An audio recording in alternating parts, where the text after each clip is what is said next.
IVM.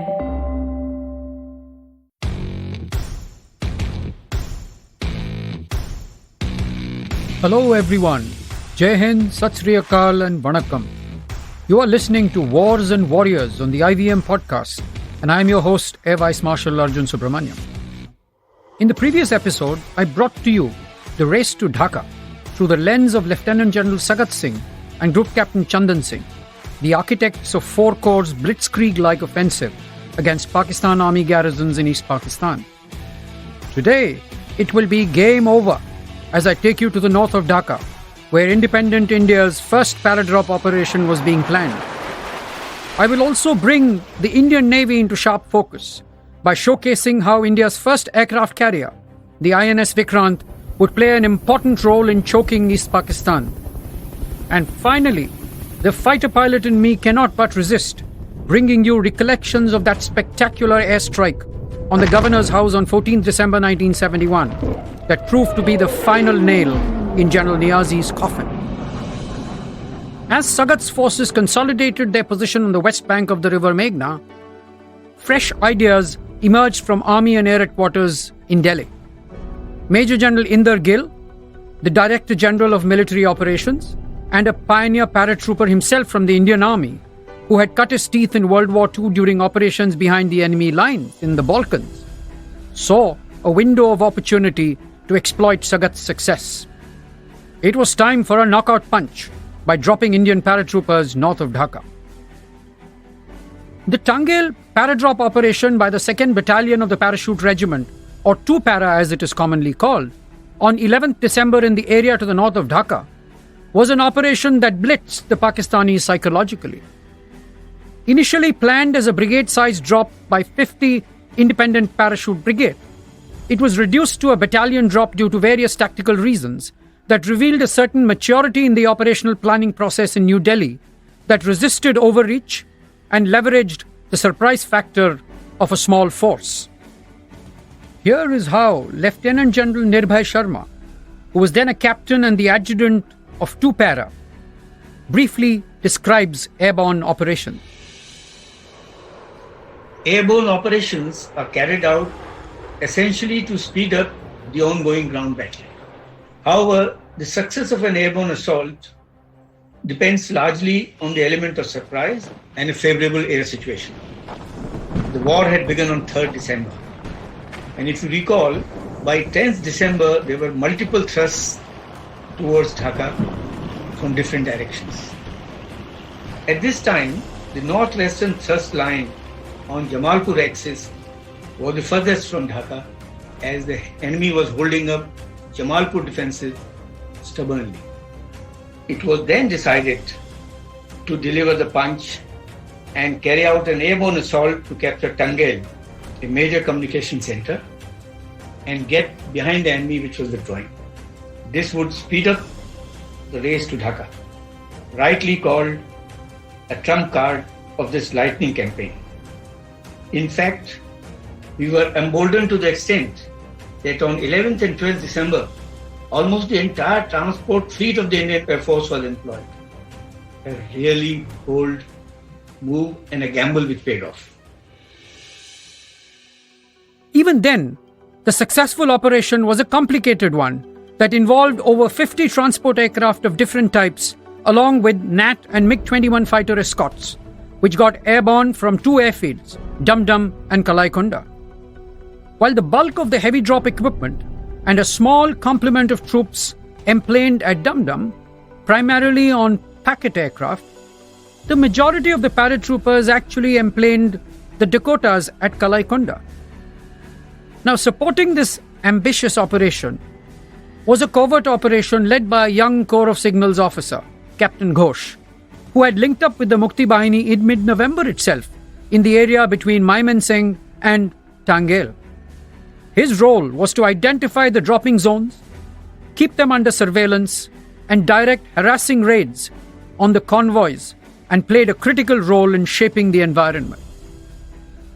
The operation was also reminiscent of the several drops conducted by the Allied forces during World War II in Operation Market Garden, which was the airborne operation to capture the areas around the bridge at Arnhem in Belgium.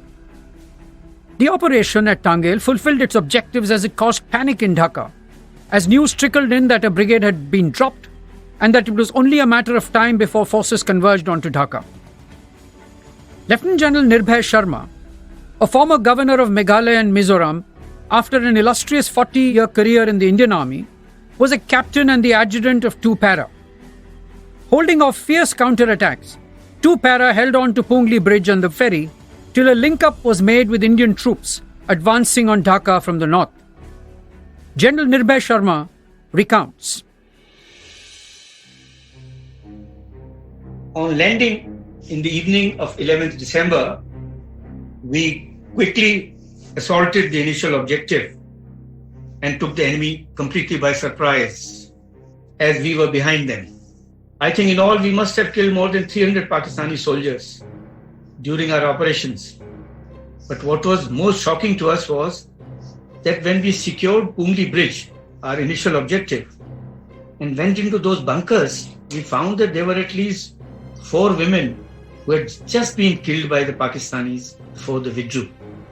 That explains why they were hated so much by the local population and lost the war. Let us now get into a short break. Do